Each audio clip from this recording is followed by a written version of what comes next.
Where did I serve? Ho, ho, ho, ho, ho, ho, ho. That's what I'm going to tell you. I enlisted. I lived in Bethel. I enlisted from there. I went to New Haven with about 20 other guys. From New Haven we caught a train that took us to Fort Devens, which at that time was a large infantry camp. There we were sworn in. We got our new clothes, had a physical exam, and about midnight we took our AGCTs, which stand for Army General Comprehension Tests. The next morning we were on a train heading south. I didn't know it, but I was bound for Fort Jackson, at that time the largest infantry camp in the country. When I got there, I was assigned the Signal Corps unit that was attached to the 100th Infantry Division. I was sent to radio school and to learn code and to learn how to operate a straight key. By the end of 3 months, I could send and receive faster than anybody. So they decided I'd had enough and were going to send me someplace else. I came in one night and there were 2 packets on my bed and a note that said to see the CO. The CO for us was a colonel, and he stood on no religious coast. You could walk into his office anytime and ask him a question.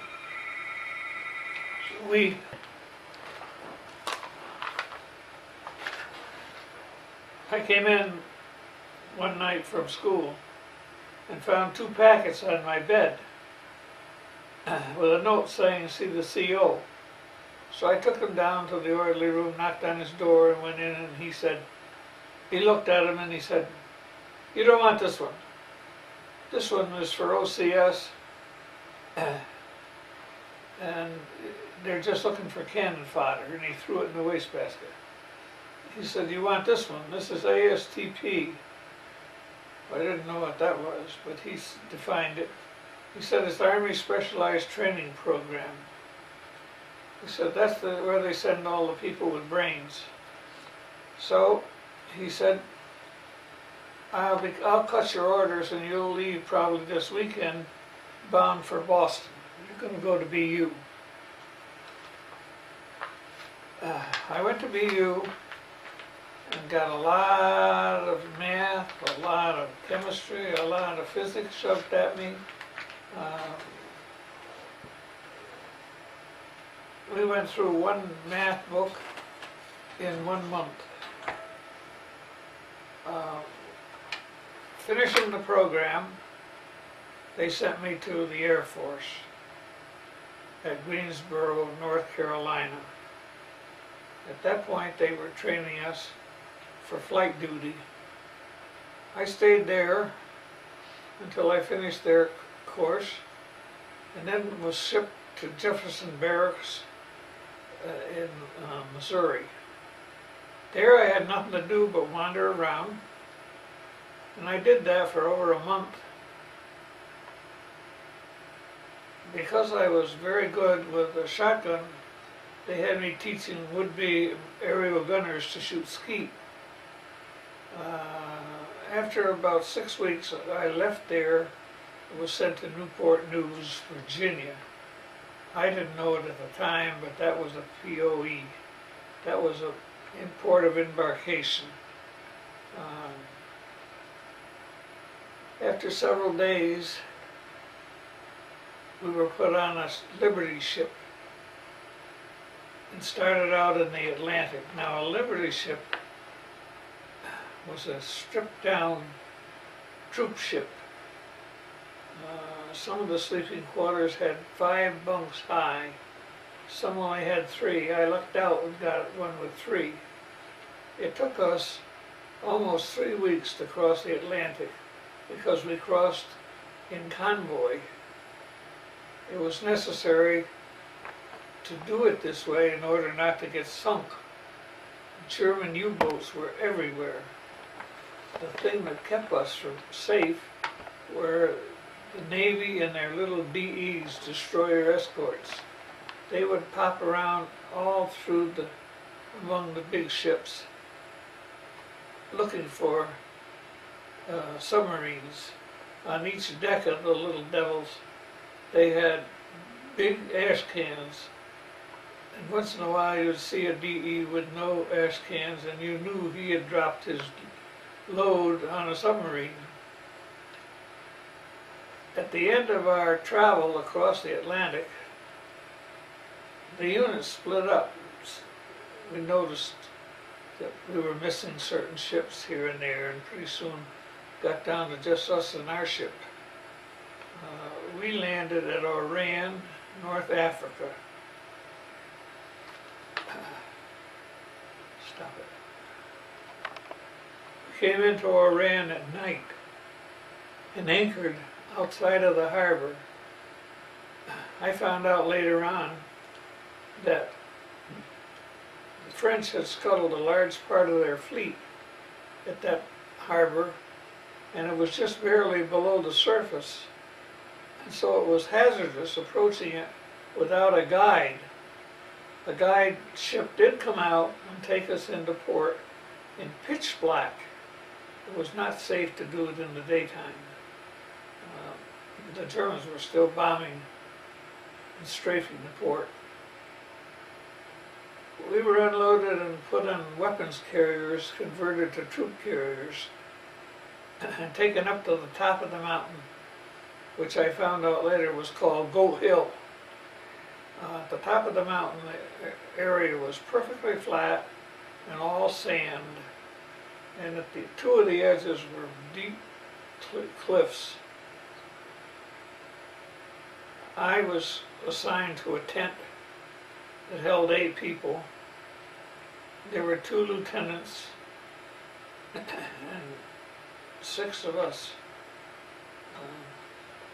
I became friendly with one of the lieutenants because he was a horse person and I was a horse person. He came from Oklahoma and I came from Connecticut, but we talked the same language.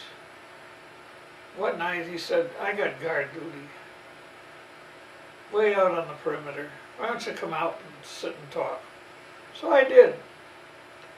And he was at the where the south section and the west section met, in a little shack that, even though it didn't look good, was warmer than with our tents. We sat and talked. He told me that it was so dangerous that the guards walked 2 at a time. The Arabs would infiltrate the camp and steal whatever they could and kill whoever they could. Well, it wasn't that night, but the next 2 or 3 nights they brought in an Arab. I still can smell that man. It was awful. He was clad in what looked like a bed sheet. They ripped it off him. He had a big knife on his belt. They took the knife away, put the bed sheet on, back on him, and the lieutenant said, tossing his head, "Walk him." After they were gone, I said, "What's walk 'em?" He said, "Oh, this path goes past us to the edge of the cliff. They wait till he gets to the edge of the cliff, jab him in the ass, and over he goes, and we don't have to bury him." I was there on Goat Hill for almost a month. Finally, I had orders to go meet a little English boat.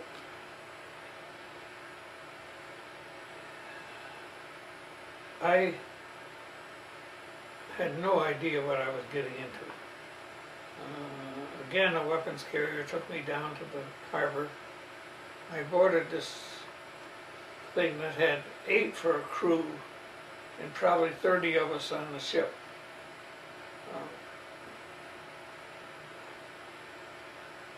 We went into the Mediterranean and up the west coast of Italy to Naples. Naples was still under bombardment, so we were put in a school basement.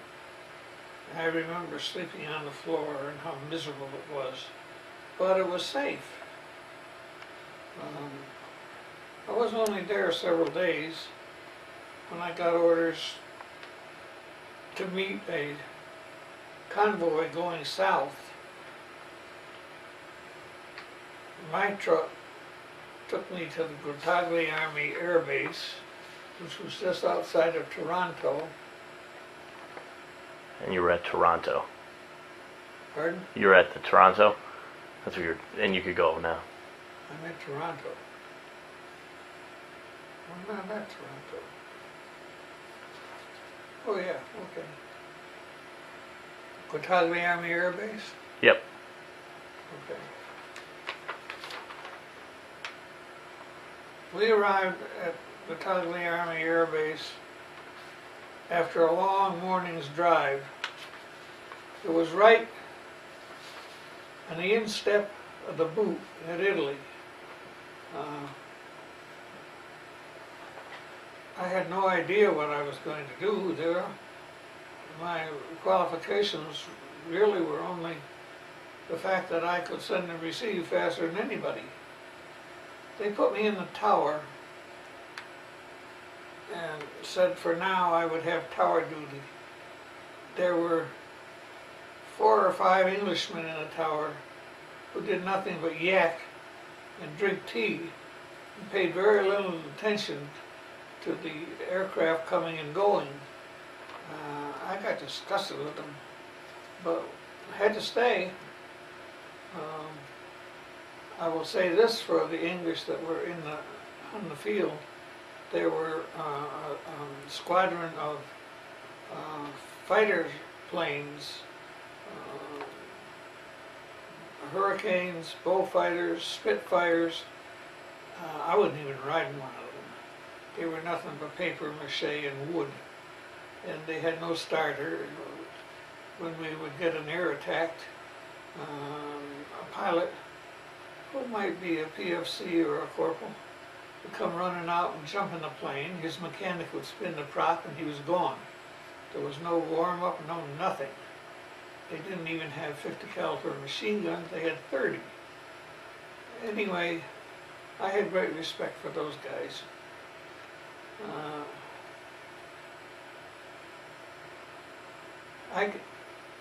I was able to get off tower duty after a while because they needed radio operators for flight duty. They were constantly losing them. While they had plenty of gunners, you had to have a good radio operator because of the mountains in northern Italy. And they almost always flew north. Not always, but most always. I remember the ingenuity of the Air Force. We had one old aircraft that nobody wanted to fly anymore. It just had too many missions. In Italy, in the unit that I was in, they had to fly 50 missions before they could go home. And this plane had been through a lot of 50 missions, and nobody wanted to fly it. So they got the bright idea of taking all the turrets out, which eliminated a lot of weight, and sheet metal over all the holes, and use it as a cargo plane. And that was my first air duty. I had to ride with them across the Adriatic to Yugoslavia because Yugo made the best potato whiskey in the country, or any country. And we would load that thing up full and take it back to Italy. Stuff. Okay. Now on the mission to Yugoslavia, what was the plane that you were in? The plane was a B-24 Liberator Okay. who had just plain had too many missions. So it wasn't functioning as what it typically would Nobody be. wanted to fly it. No, but It had too many miles on it. yeah, So they made a troop ship out of it, if you will. yep. Um, And was this typical to do that, to take a former fighting plane and turn No, it it into a wasn't. cargo plane? There's nothing typical about these people. They, the unit that I was in, it was called the 449th Bomb Group, Yep. and it was all 24s, Okay. B-24s, all Liberators, and they gained great fame with housetop level bombing over the Palesti oil fields. Okay. And they got the name of the Flying Horsemen. Flying Horseman. Yeah. And pretty well known. There's all kinds of monuments around the country here Okay. to that group. Helen and I have been to a lot of reunions and met a lot of the people that, that were in that.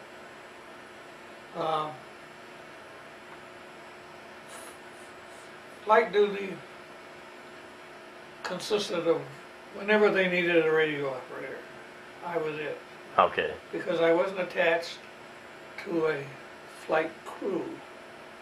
I was basically on the tower, but I could be taken off any time Yep. to fly.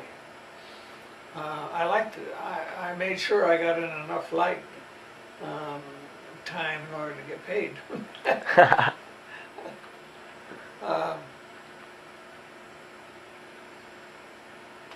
As soon as we had this empty ship, we were equipped to carry a number of troops to rest camp. And we began a regular flight to Rome as soon as it was liberated, because it had all the facilities for a great vacation, if you will, and flight crews and ground crews too would go there and spend a week. And I got to fly in those missions. I think they counted some of those when they started giving me battle stars, because I had 8 battle stars. I never saw any of them. Anyway, on one trip to Rome,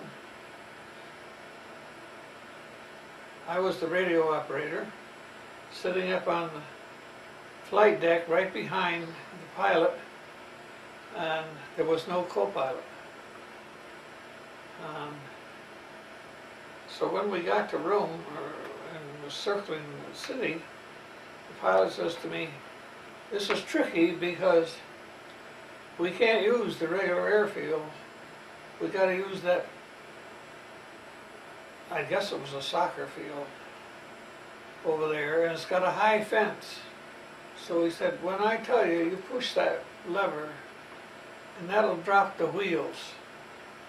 We can't drop the wheels till we get over the fence." It was an 8-foot fence. That's how tight it was. So you almost had to take the position of co-pilot in this flight? No, all I did was drop the wheels. He told me what to do. On another trip to Rome,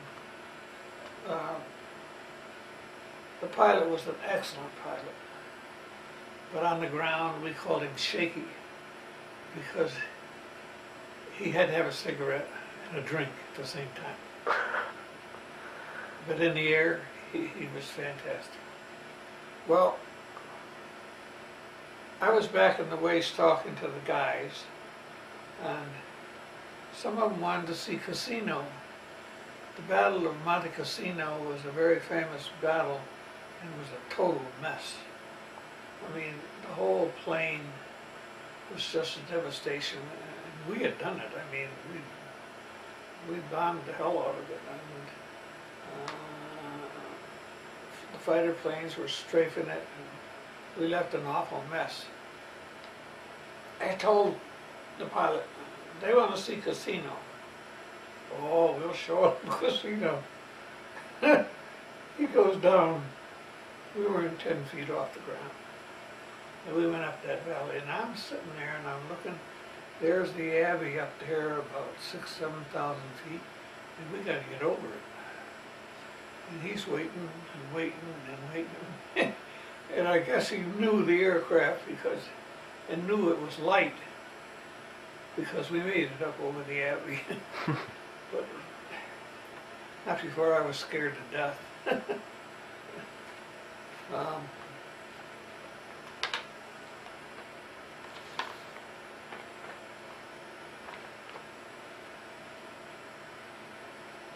When the war ended,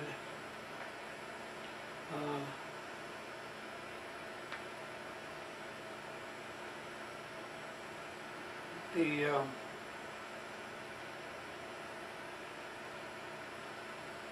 English fighter group left us, and a group of totally black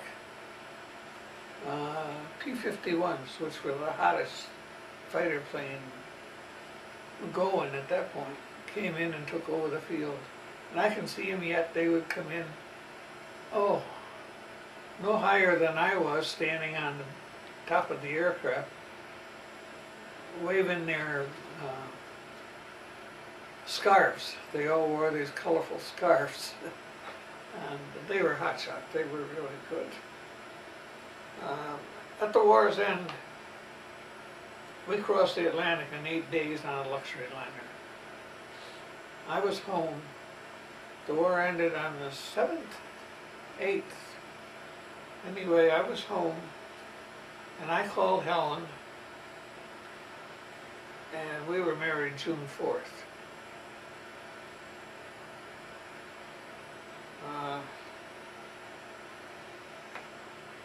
I was still not out of the service, and they were bound and possessed. They were going to train us on B-39s, which at that time was the biggest bomber, and ready us for the South Pacific. So I was sent to Sioux Falls, South Dakota, at the airfield there, and I was right on the edge of the field and could walk to a horse ranch. And so I did, and I rode every day. I had a big time. And anybody that tells you the Indians sneaked up through the grass is lying, because the grass was as high as me on a horse. From Sioux Falls, I went to Smoky Hill Army Air Base in Salina, Kansas. And that was rough duty. Not rough for me, but Salina was a dangerous town. Helen came out and we lived in town there. And I just went in the field to check every morning to be sure I didn't have orders to ship.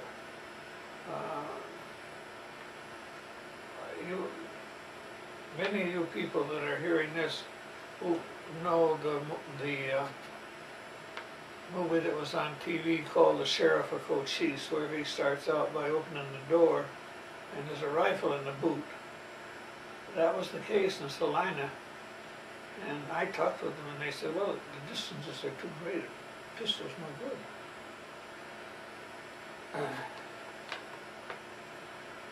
We lived in town until such time as I got my discharge. I had 87 points. You needed 80 to get out.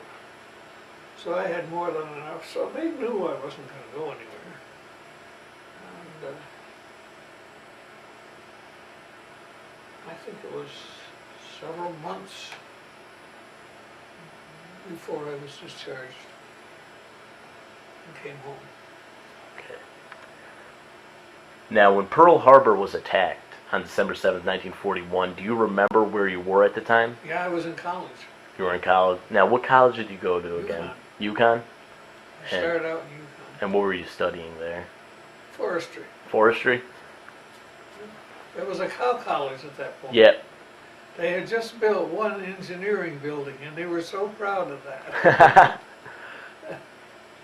Yeah, So that you were a forestry major? yeah. And then, so at that time, do you remember when you enlisted in the service? Do you remember when that was exactly? No, I don't. No. I lived in Bethel, Okay. and I came back to Bethel whenever I could get a ride. Yep. On weekends. I talked to the draft board, and they advised me to wait, not enlist, but I really I really felt that I should enlist. Really? I wanted to enlist. And my parents didn't sway me either way. Okay. It was pretty much up to you Yeah, it was up to me. what you felt. Yeah. Now, at the time, you were living up at UConn at the time. Yeah. And as far as family life, you were still living at home when you weren't up at school? Yeah. Okay. But at school, they were loaded. I mean, you couldn't get a room on a dorm on campus. Really? I lived in a farmhouse 3 miles out of campus on Wormwood Hill. I can see that thing here. And other than the fact that it was awkward being off campus, it was a good life. Yeah. Yeah.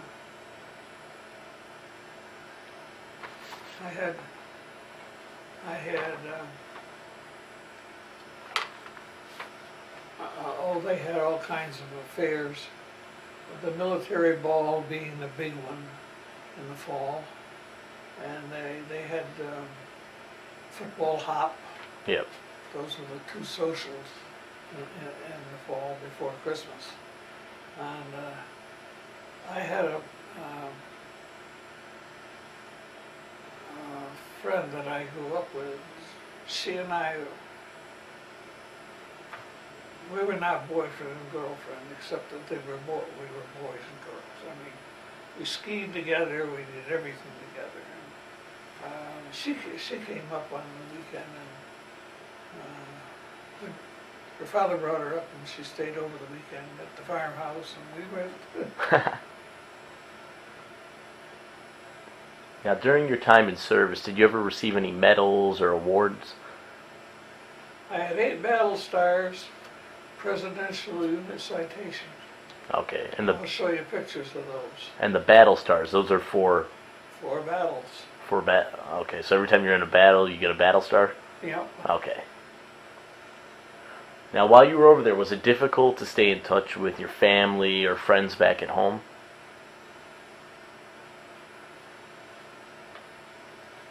Yes, in a way it was difficult because you couldn't say where you were. Yeah. Or what you were doing. Yeah, so while they're at home worrying about you, you can't give them information. No, you can't give them any solace at all. Yeah. They knew I was in the Air Force. Yep. And probably wondering why I didn't have any more rank than I had. I didn't mess up, only once. When VE Day on the 7th, I knew an officer, and he plied me with cognac. And I went home to the tent and beat hell out of the stovepipe. That's the only time I got out alive. Now, in terms of food, when you were either at the camp or, out on service, what types of food did you have usually? Air Force was lucky in that they got on a flight and well, at the base we'd get better. But on a flight we'd get what's called K rations. And they had various hard biscuits, mostly dried food, a little piece of chocolate. They weren't bad. I liked them all right. The ground forces were getting what you call C rations, and that was, I don't know. I hate to define it. But it wasn't good. It wasn't good. I always made sure I got breakfast on the field if I didn't have to fly. When you flew, I mean, you were briefing at 5 o'clock and you were in the air at 6 o'clock. So I didn't get to have breakfast, but whenever I could get breakfast, and they had chipped beef. Well, I love chipped beef on toast, and everybody would give me a hard time. They had a very vulgar terminology for it, but I loved it. Was there ever a time where there wasn't enough food for everyone in your... No, No. So you guys always had... I always had enough food. Yeah. Now, while you were overseas, was there any shows or any entertainment that you went to? Yes, and I'll show you pictures of our outdoor theater. Oh, okay. Yeah, I saw Joe Louis there. Oh, really? Yeah. So was that something everyone looked forward to when the shows would come? Oh yeah. Yeah. We held it. Our theater was a huge screen, as big as this wall, and it was outdoors. It was in a hangar that we had bombed, so we had nobody to blame but ourselves. But it was good. Yeah. They didn't have much in the way of seats. You sat on the ground, or they had planks. They had, Air Force has oil drums. All kinds of oil drums. And they had small ones like this, and they would put planks across and sit on those. Those were pretty good seats. Yeah. Now, did you keep a diary or any kind of journal while you were over there? No. I didn't have time. They worked on. Now, in order to keep warm at You night... want it now? Oh, okay. Yeah, how would you keep warm at night? They had special engine oil. And when they were through, the can was about that high and about that big around. And they would fill it with sand. And outside, up on a wooden frame, was a 50-gallon oil can filled with gas. And it was supposed to be the red gas, 80 octane that worked in the ground vehicles. We had green gas, airplane gas, 100 octane. And it was piped in with a tubing. Plenty of tubing. This is the Air Force, remember? So we had it piped in, and it would drip on this sand. You throw a match in. That's how you stayed warm at night? That's how we stayed warm. Sounds a little bit... warm, and this was what they called a squad tent. It would hold a squad of men, 8 men. Yep. And it would heat that. Jeez. Now, was that dangerous to do? Yes, it was very dangerous. Yeah. Everybody did it. Yeah. Sometimes you just got to do what you got to do sometimes. And Yeah. now, while you were in the service, did anything like funny or unusual happen that you really remember that sticks out to you?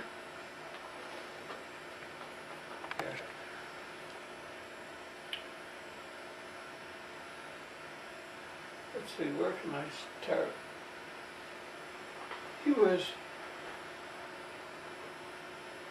And who was this? Bob? Raymond. Okay.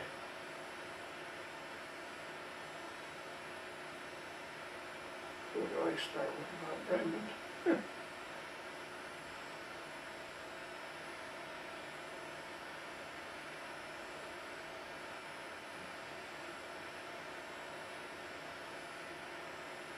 He was an individual.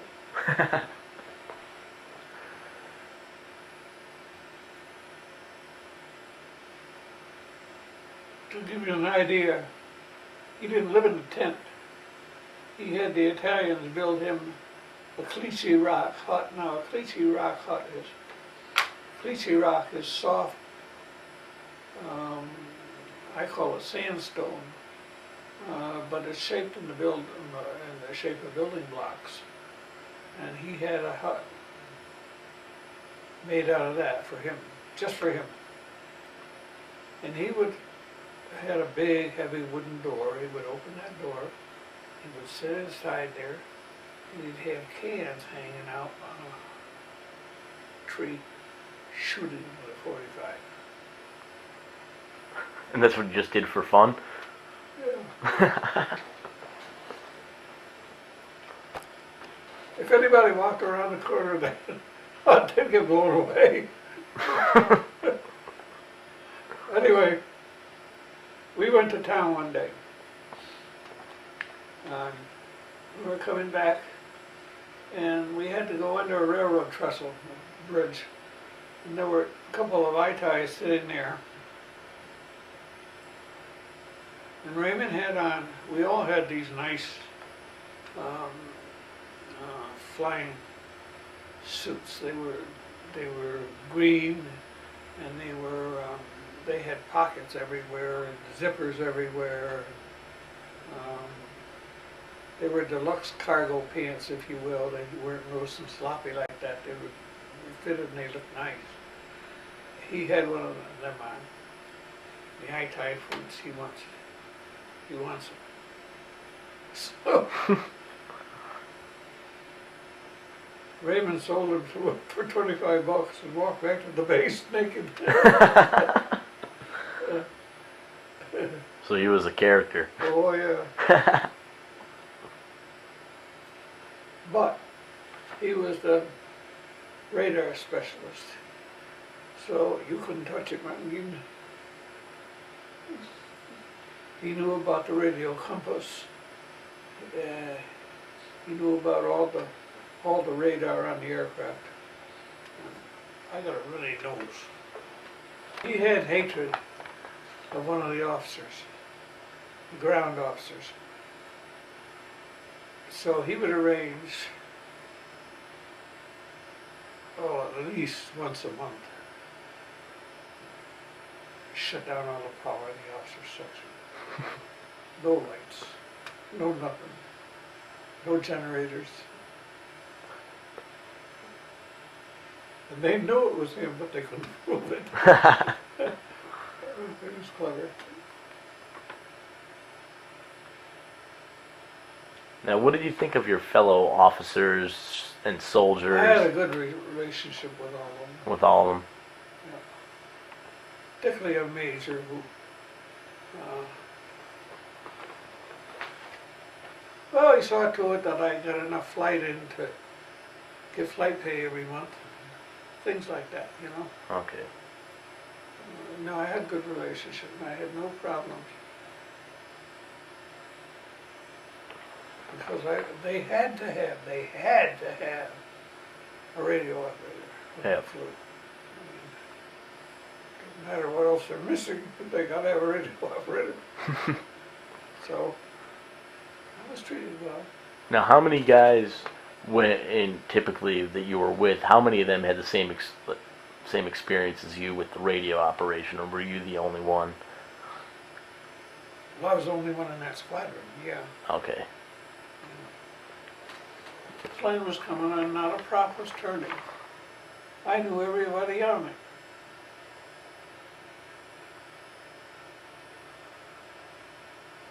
And I knew they were going to die in 20 seconds. That's hard.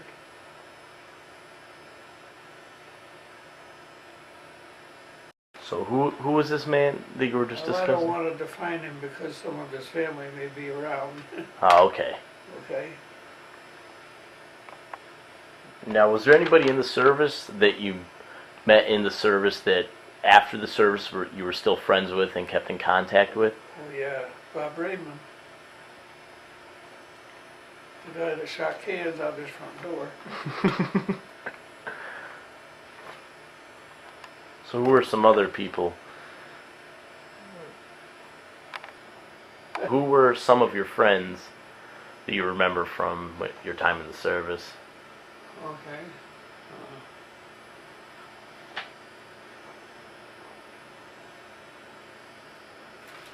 One next to me here was Ira Wilson.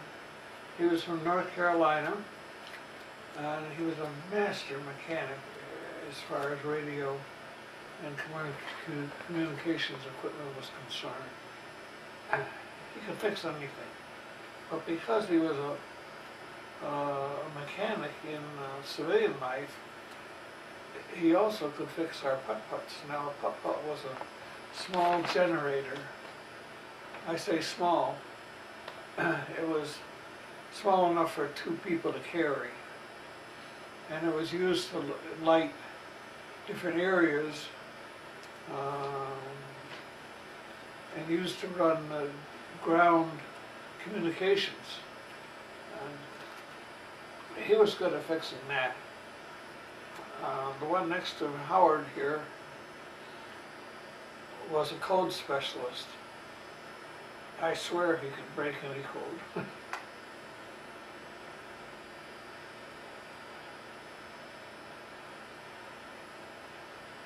McDonald on the end here. McDonald was staff sergeant. He was in charge of the ordinary radios. Now when I say ordinary,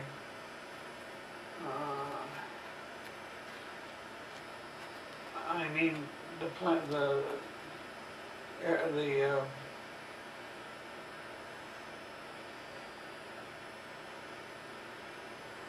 ones that were on the ship, on the planes. There were, in addition to the radio compass, there was a marker beacon that was in the bottom of the aircraft, and when friendly installations would send up a signal, that marker beacon better go off or you'd get shot out of the sky. So that was very important.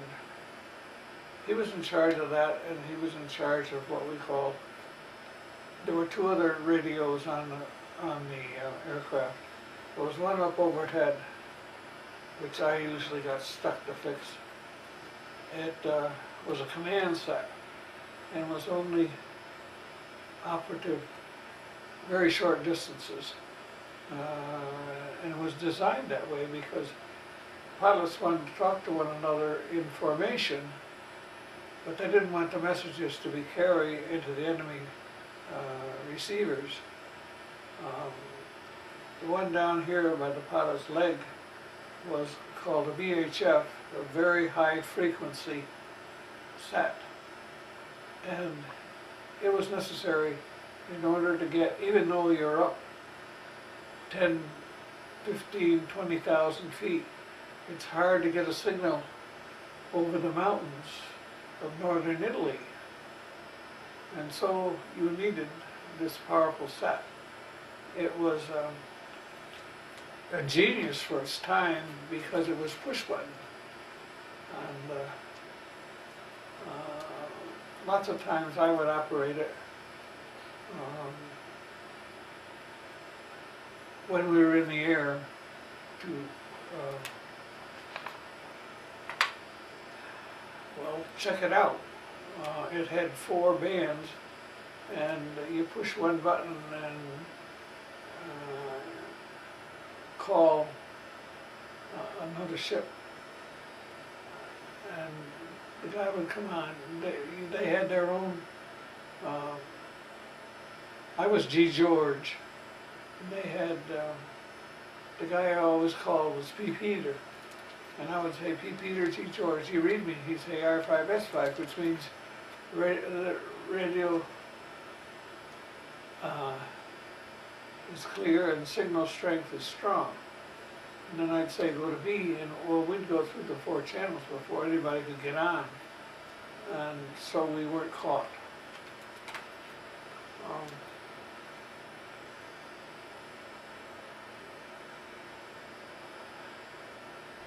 John Dyer was 36 years old, and he was, anybody 36 or older was, who had been drafted was sent home. He was one.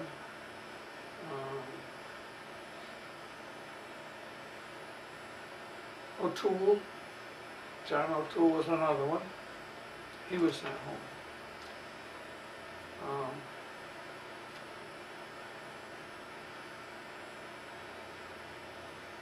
This little guy up here was not well liked. He was a stinker, really was. And, but you know, he was sent to the infantry.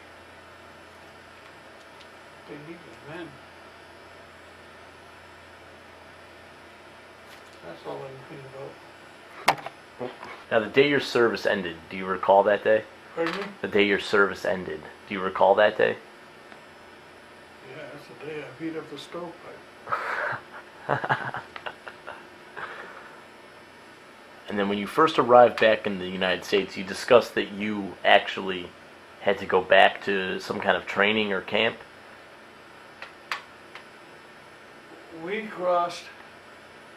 I crossed the Atlantic in 8 days on a luxury liner coming back.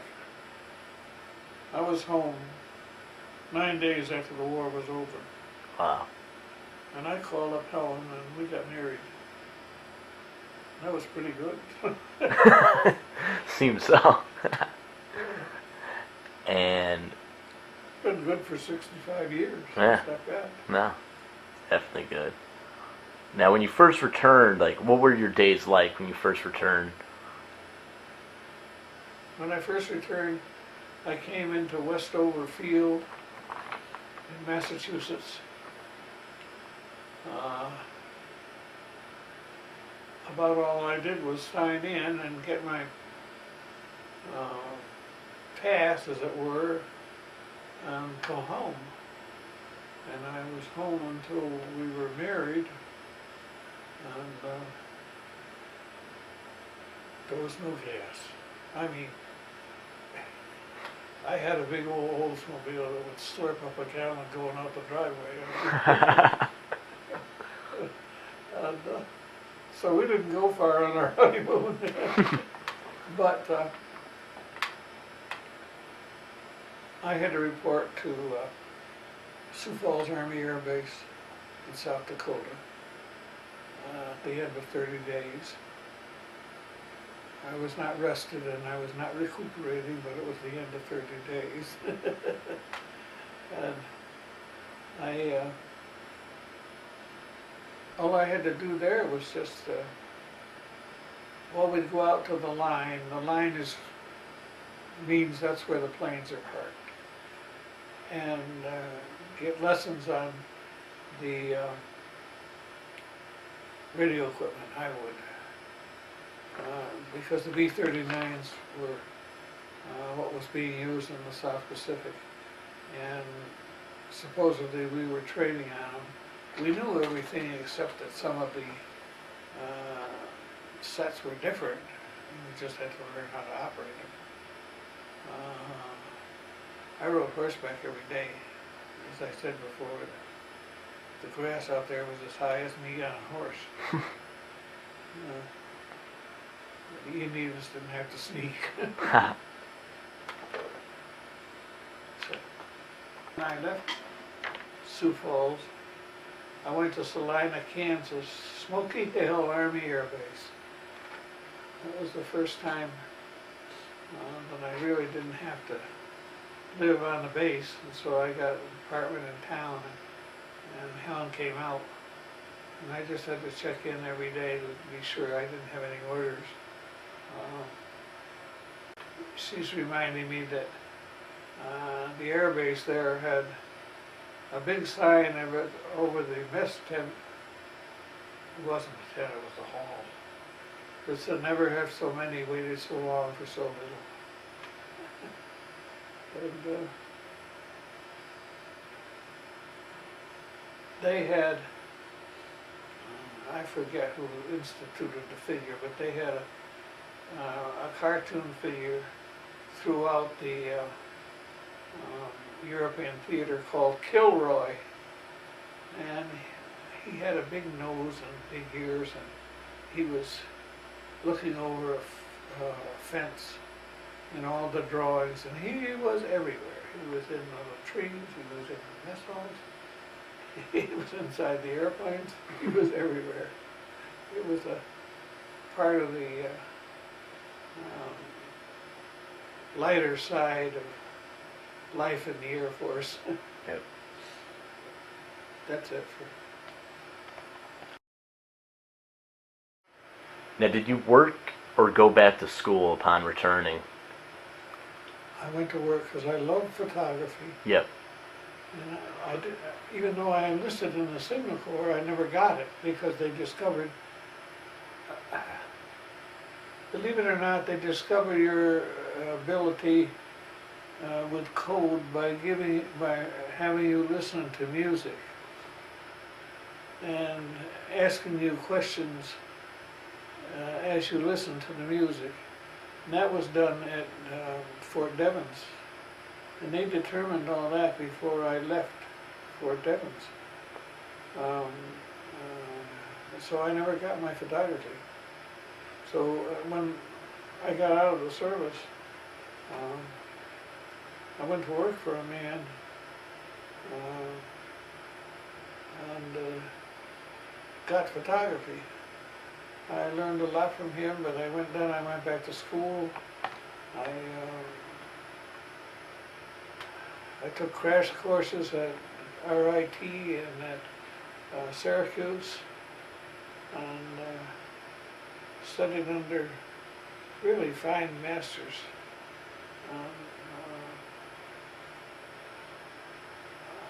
I developed quite a portrait business.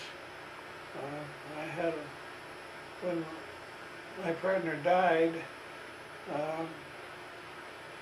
I took over the studio and camera shop in New Milford where Ruth Chase is now. Are you familiar with that? A little bit, yeah. Right on the corner there. Okay. Yeah. And also one in Middletown. And I liked it. I liked every part of it. Now I've been teaching at the senior center here for, well, this is the 6th year. And we have a good group. I have 22 people, and they're just like family. Yep. Yeah. And that's a weekly class? Yeah. Okay. Now, did you join any veterans organizations or? I belong to VFW in New Milford. VFW in New Milford? Yeah. Okay. And is it typically World War II veterans that are there, or is it? Oh, they're everything now. Everything now. But my friend, neighbor, was the commander at the time I joined, and I'm a life member. I have a life membership. Is there any benefits of? Not really. No discounts or anything? No. Now, did your experience in World War II, did that influence your thoughts about the military or about war in general?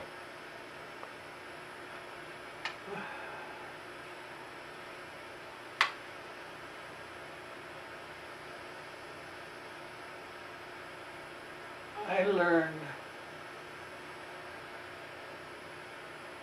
it's pretty much like politics, like some politics. The people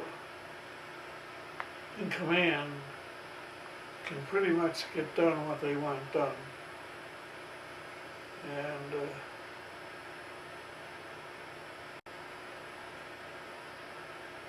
to my mind, it's not always the best way, but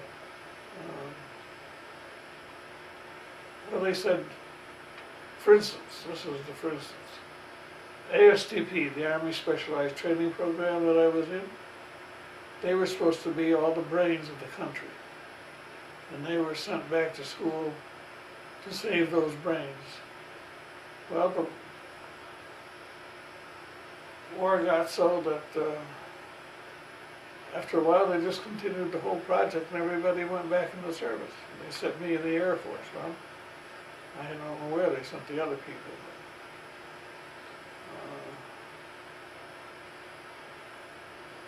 Lots of times, like civilian life, it doesn't make any sense. Yeah. You guys coming along got to straighten everything out.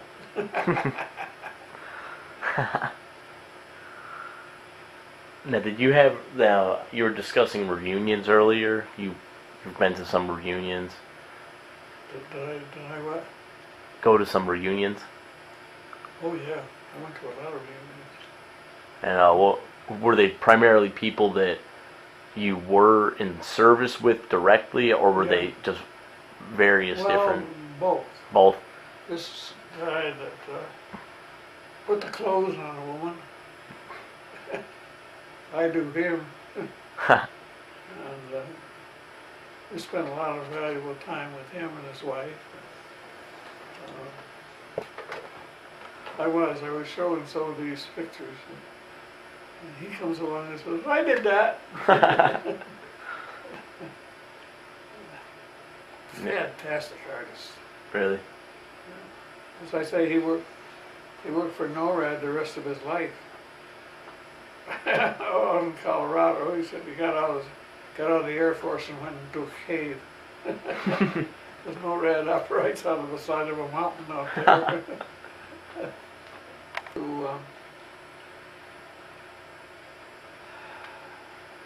Was it Dallas, Texas? Yeah. Houston. And I was amazed that they have huge oil drums, bigger than this house, right in the middle of the city. We went to, they put up a monument to us there. We went to,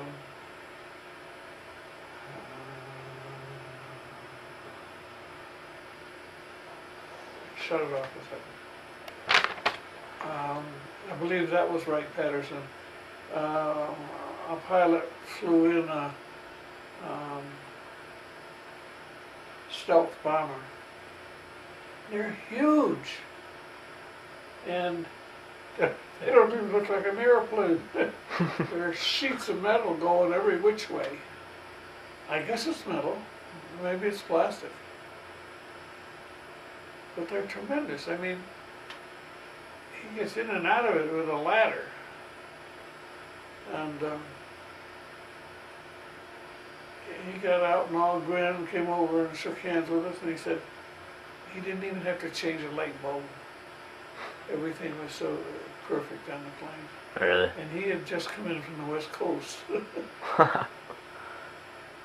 Now, at the reunions, like, what would typically go on at the reunions? They would have a general meeting, not a formal meeting, but where everybody could socialize. Yep. And greet old friends. And they would have a regular program laid out for every day that was on. The reunions were usually 5 days, and they had something going every day.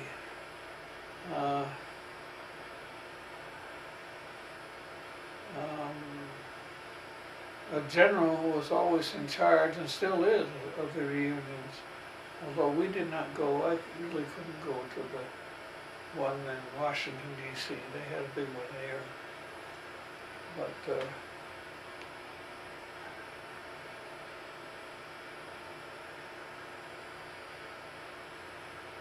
they always had a big banquet at the end and elected officers and for the coming years. And they usually meet every other year, once west of the Mississippi and the next time east of the Mississippi. So it's easier on the guys because we're getting old. Yeah. Now, is there anything else you'd like to add to the interview that you'd want myself to know, and everyone in general?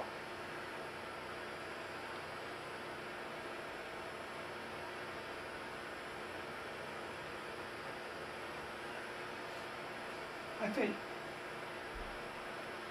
I was fortunate to get into the Flying Horseman. I think it's a great organization, full of great people. Well, if you read any history book, you're going to read about the housetop level bombings of Palesti oil fields and things that our group did. Got the presidential citation. I was fortunate. All the way through I was fortunate. Crossing the Atlantic to go to Iran in North Africa was probably the second scariest thing I did. The scariest thing I did was watching that aircraft come down. But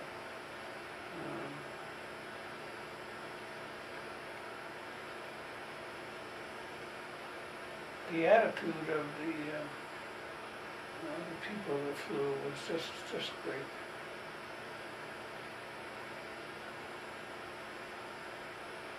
They all knew it might be their last ride. It didn't seem to bother any of them.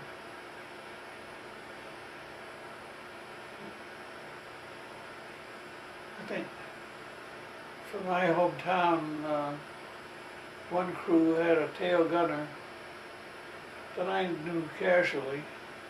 He was younger than I was. And when he got on the ground, he just was a chain smoker. He said, you're sitting there in the tail. You can't see it on any of these. You're sitting there in the tail, and you don't see any of your buddies. You're out there all alone, and anything that happens is going to be trouble.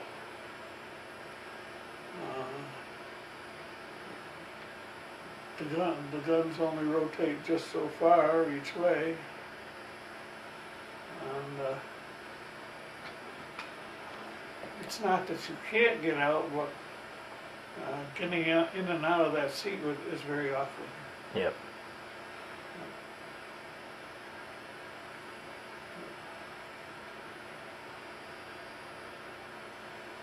He got out of the service and drank himself to death.